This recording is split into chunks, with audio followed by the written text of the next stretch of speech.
Another classic from Atari, Missile Command, was released in June 1980. Your aim is to protect 6 cities from an onslaught of intercontinental ballistic missiles. To do this, you have 3 batteries of anti-ballistic missiles. These ABMs are aimed using a crosshair, which is controlled by a trackball. There are 3 fire buttons, 1 for each base. Apart from the ICBMs, there is the occasional aircraft, satellite, and, later in the game, smart bombs to destroy. Smart bombs can work their way around the explosions of your ABMs, so are particularly difficult to destroy. You only have 10 ABMs in each base, and receive bonus points for the number of ABMs and cities you have left at the end of each level. As you progress, the ICBMs drop faster and in greater numbers. The game ends when all 6 cities are inevitably destroyed, although you can earn a bonus city every 10,000 points. If you don't get on the high score table, instead of a game over message, the game simply says, "The end," emphasizing the finality of a nuclear war. I first played an unofficial version of Missile Command on an Apple Macintosh in the 80s while visiting a friend at his work. I only really remember that it was monochrome, but marveled at the high-res graphics. Since then, I have loved Missile Command, although I'm not great at playing it.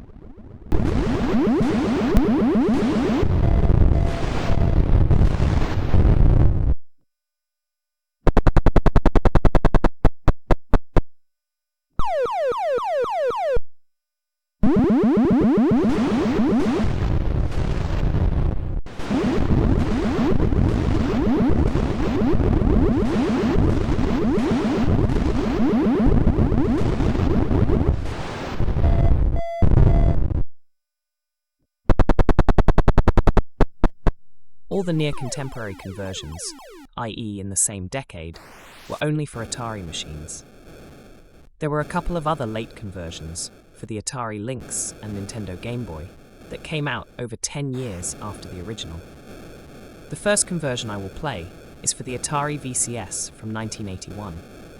Before playing it, I did wonder how a game that uses a trackball and 3 fire buttons was going to play on a joystick with a single fire button.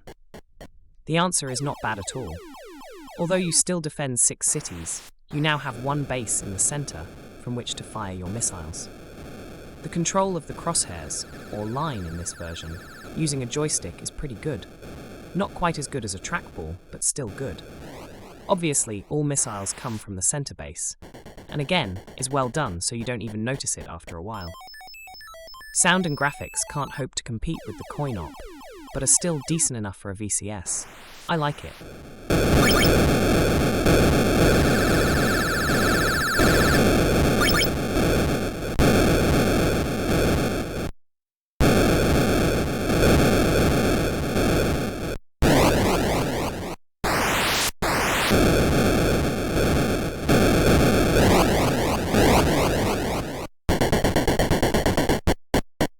The Atari 5200 conversion from 1982 is also a good game.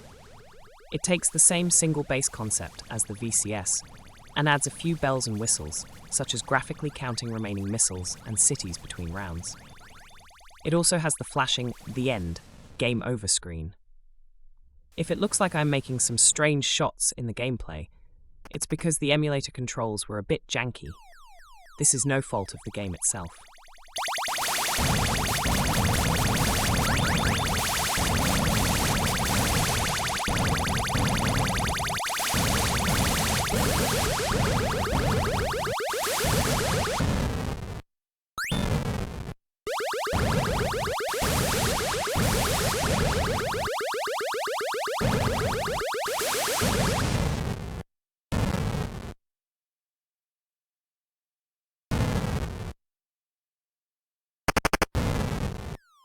It wasn't until 5 years later, in 1987, that the next conversion appeared on the Atari ST.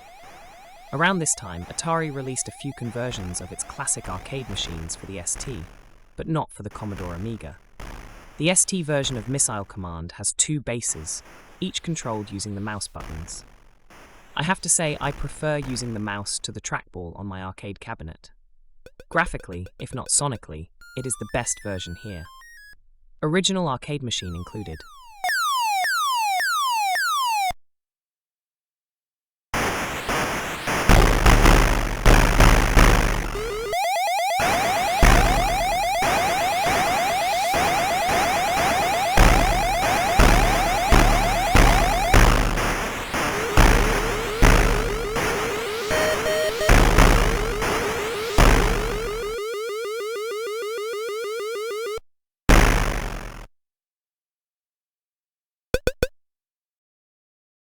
Fast forward to 1995, 15 years after the original, and we have the final conversion I will be looking at.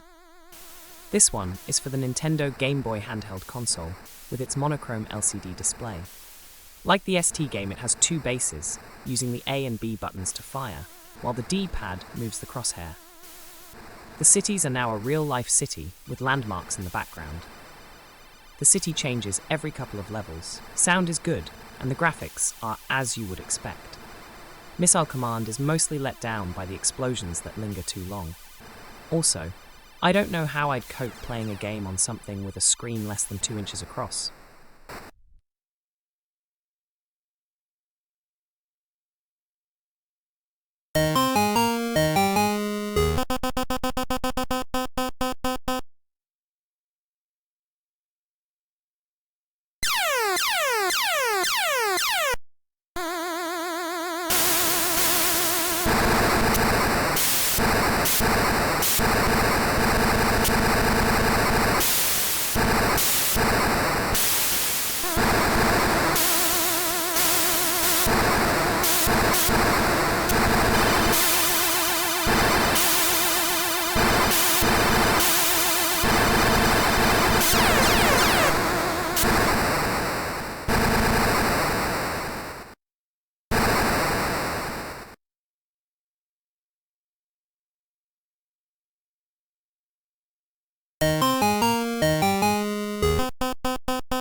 There was another version of Missile Command for the Atari Lynx, called Super Missile Command.